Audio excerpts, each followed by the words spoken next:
กินน้ำนี่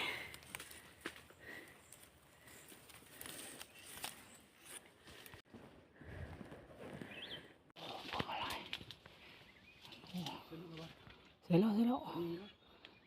ห่างยิงรถ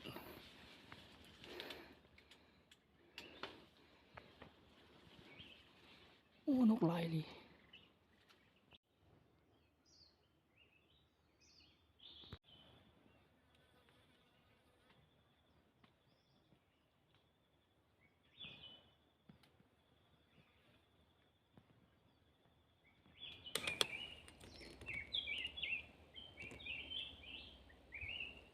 ไม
่น้องคนหนึ่ง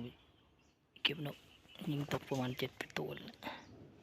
บางตัวก็ไม่ได้ถ่ายใครสถานการณ์เฉพาะหน้าเนาะโมไปกำลังสั่งโอ้นกเขาลายอยู่เป็นบางเป็นแดงๆน้อยๆเขาลายได้นกขวก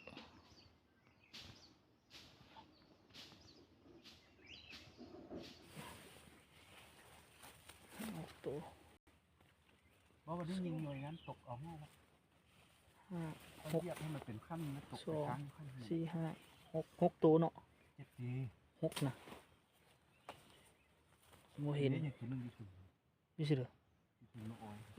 7 ตัวชอบเห็นจักตัว2 ตัว6 แหง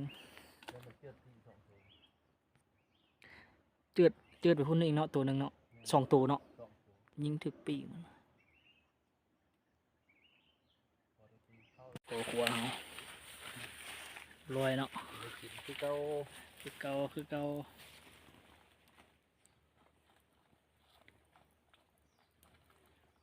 เราขามเสือเล็กน้อย เมาบัง สั้นหลอกป่าค่อย สวยแล้วอยากเข้าแล้วต้องเฮ็ดกิน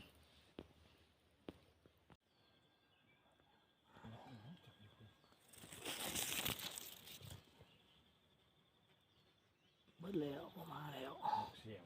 เอาเครื่องไปให้ไปโย่เลยดิไม่ได้ห้ามเขาจะถึงบุญกลัวมากนะมี